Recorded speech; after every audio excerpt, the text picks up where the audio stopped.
जय हिंद दोस्तों। Welcome to EP Academy. आज हम लोग एक नया फेज शुरू करने जा रहे हैं, that is administrative and legislative reforms after 1857। देखिए, अभी तक हमने जितने भी एडमिनिस्ट्रेटिव या लेजिस्लेटिव रिफॉर्म्स देखे थे वो बिफोर 1857 देखे थे। उसके बाद अब जो शुरू करने जा रहे हैं वो है आफ्टर 1857। देखिए, 1857 में एक बहुत ही इंपॉर्टेंट इवेंट हुआ था, दैट इज रिवॉल्ट ऑफ 1857। उस रिवॉल्ट का जो आउटकम्स आए, उससे ब्रिटिश गवर्नमेंट को ये चीज समझ में आ गई अब कि अब कंपनी के मत्थे रूल नहीं चल सकता इंडिया में। तो ब्रिटिश गवर्नमेंट ने उसके बाद से कंपनी को एबॉलिश कर दिया और अब जो भी रूल चलेगा वो कंपनी रूल होगा, सॉरी, वो होगा ब्रिटिश गवर्नमेंट रूल। क्लियर? तो बेसिकली पहले जो 1857 के बिफोर था वो था कंपनी रूल, और अब जो शुरू होगा 1857 के बाद, तो वो जो रूल होगा वो होगा क्राउन रूल। मतलब अब ब्रिटिश गवर्नमेंट जो है वो डायरेक्टली इंडिया के ऊपर रूलिंग करेगी। तो उसमें जो सबसे पहला एक्ट जो पास किया गया वो किया गया गवर्नमेंट ऑफ इंडिया एक्ट 1858। देखिए, ये एक्ट इसलिए बहुत ज़्यादा इंपॉर्टेंट है क्योंकि इसी एक्ट के थ्रू ईस्ट इंडिया कंपनी को एबॉलिश किया गया था। मतलब बेसिकली डायरेक्ट रूल जो ब्रिटिश गवर्नमेंट का आया वो इसी एक्ट के थ्रू आया, that is government of India act 1858 को। तो इसके अब हम फीचर्स देखते हैं कि कौन कौन से इसके इंपॉर्टेंट फीचर्स रहे हैं। So let's start with the government of India act 1858। सबसे पहले अगर हम बात करें तो इससे यहां से शुरू होता है crown rule, that is government of India act 1858।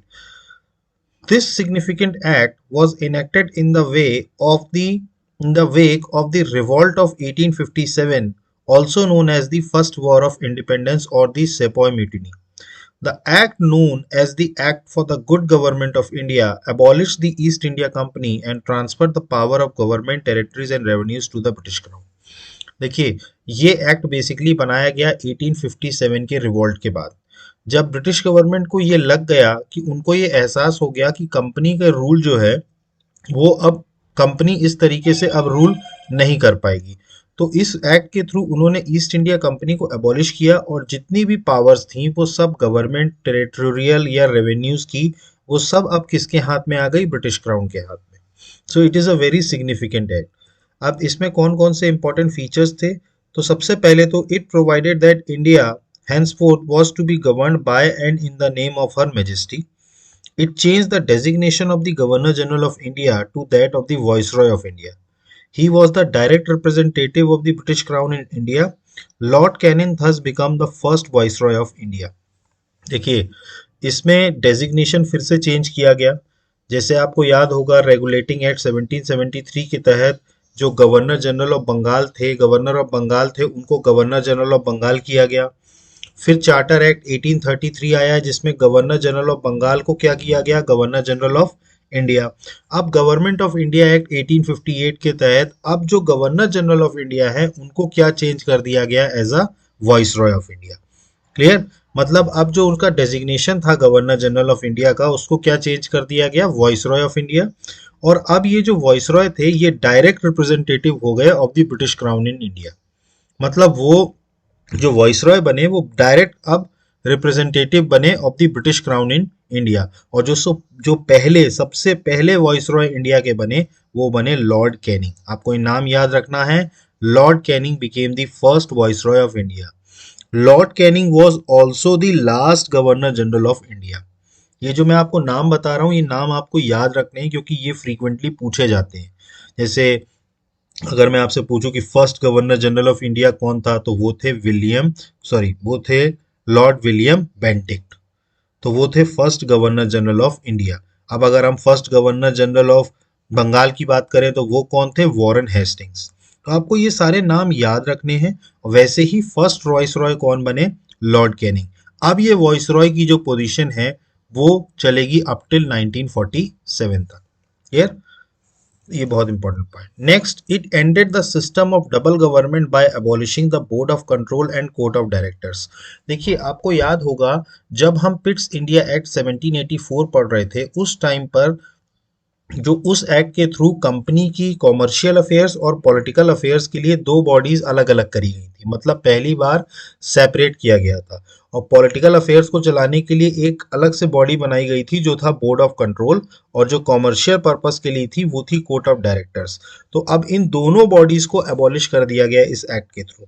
मतलब जो डबल सिस्टम ऑफ गवर्नमेंट शुरू किया था पिट्स इंडिया एक्ट 1784 में, उसको अब गवर्नमेंट ऑफ इंडिया एक्ट 1858 में खत्म कर दिया गया। नेक्स्ट अगर हम बात करें, it created a new office that is secretary of state for India, wasted with complete authority and control over Indian administration. अब इन दोनों जब बोर्ड ऑफ कंट्रोल्स और कोर्ट ऑफ डायरेक्टर को एबॉलिश कर दिया गया, तो उसके बाद एक नई बॉडी बनाई गई जिसको कहा गया secretary of state for India, और उसको कंप्लीट अथॉरिटी और कंट्रोल दिया गया ओवर इंडियन एडमिनिस्ट्रेशन। ठीक, the secretary of state was the member of the British cabinet and was responsible ultimately to the British parliament. मतलब जो भी सेक्रेटरी होगा स्टेट का, ये जो बॉडी बनाई गई, इसका जो भी सेक्रेटरी होगा स्टेट का, ये ब्रिटिश कैबिनेट का मेंबर होगा, और अल्टीमेटली ये रिस्पॉन्सिबल किसको होगा? ब्रिटिश पार्लियामेंट को। क्लियर? तो दो बॉडीज जो पहले थी, बोर्ड ऑफ कंट्रोल और कोर्ट ऑफ डायरेक्टर्स, उनको एबॉलिश किया गया और एक नई बॉडी लाई गई that is secretary of state for India, और उसको पूरा कंट्रोल दिया गया। नेक्स्ट अगर हम बात करें, कुछ और फीचर्स हैं इसमें। It established a 15-member Council of India to assist the Secretary of State for India. The council was an advisory body. The Secretary of State was made the chairman of the council. देखिए, अब जो secretary of state, ये जो नई post बनाई गई, तो इसमें जो भी बैठेंगे उनको असिस्ट करने के लिए एक 15 मेंबर की काउंसिल बनाई गई। तो इस एक्ट के थ्रू एक 15 मेंबर की काउंसिल भी बनाई गई जो एडवाइजरी बॉडी होगी, जो सेक्रेटरी ऑफ स्टेट जो है इंडिया के लिए, उनको असिस्ट करेगी। मतलब उनके असिस्टेंस के लिए एक 15 मेंबर बॉडी बनाई गई, और ये बॉडी क्या है? Advisory body. The secretary of state was made the chairman of the council, और इसके चेयरमैन कौन थे इस काउंसिल के? Secretary of state. नेक्स्ट अगर हम बात करें, it constituted the secretary of state in council as a body corporate capable of suing and being sued in India and in England. मतलब बेसिकली इसमें जो secretary of state in council जो बनाया गया, ये एक बॉडी ऐसी बनाई गई जो या तो इंडिया में भी काम करेगी और इंग्लैंड में भी काम करेगी। मतलब ये सूड इंडिया में भी होगी और कहाँ पे भी होगी? इंग्लैंड में भी होगी। नेक्स्ट अगर हम बात करें, the act of 1858 was however largely confined to the administrative to the improvement of the administrative machinery by which the Indian government was to be supervised and controlled in England. तो इस act के through finally administrative machinery को improve किया गया। पहले company का शासन था, तो कंपनी के कई सारे एडमिनिस्ट्रेटिव मिसमैनेजमेंट्स भी थे जो इस एक्ट के थ्रू दूर किए गए, और अब एक कंट्रोल्ड वे में ब्रिटिश गवर्नमेंट जो है वो इंग्लैंड से इंडिया के ऊपर उनके मतलब एक तरीके से उनकी रूलिंग होगी इस एक्ट के थ्रू। तो ये थे important features government of India act 1858 के। ये एक्ट इसलिए बहुत ज़्यादा इंपॉर्टेंट है क्योंकि इसी एक्ट ने ईस्ट इंडिया कंपनी को एबॉलिश किया और एक नई पोस्ट बोर्ड ऑफ कंट्रोल और कोड ऑफ डायरेक्टर्स को ख़त्म किया, और एक नई पोस्ट बनाई that is secretary of state for India, और उसको असिस्ट करने के लिए एक 15 मेंबर काउंसिल बनाई गई। क्लियर? और इस एक्ट के थ्रू जो गवर्नर जनरल ऑफ इंडिया थे उनके डेजिग्नेशन को चेंज करके क्या किया गया? Voice Roy of India. और जो फर्स्ट वॉइस रॉय बने वो बने हमारे लॉर्ड कैनिंग। ये हैं लॉर्ड कैनिंग जो इंडिया के सबसे पहले वॉइस रॉय थे। तो आई होप कि आपको गवर्नमेंट ऑफ इंडिया एक्ट 1858 के सारे फीचर्स समझ में आए होंगे। एंड गाइस, आप इस वीडियो को एक दो बार देखेंगे तो आपको सारे फीचर्स आपके माइंड में आ जाएंगे कि कौन कौन से इंपॉर्टेंट फीचर्स थे। गाइस, यहाँ पर आकर के हमारा ये फैक्ट बेस्ड जीके का ये वाला पार्ट ख़त्म होता है। एंड गाइस, अगर आपको हमारा लेक्चर पसंद आ रहा है तो प्लीज़ चैनल को लाइक कीजिए, सब्सक्राइब कीजिए और मैक्सिमम से मैक्सिमम शेयर कीजिए। और कल हम और एडमिनिस्ट्रेटिव एंड लेजिस्लेटिव रिफॉर्म्स देखेंगे जो 1857 के बाद हुए। So guys, thank you, have a good day, जय हिंद, नमस्कार।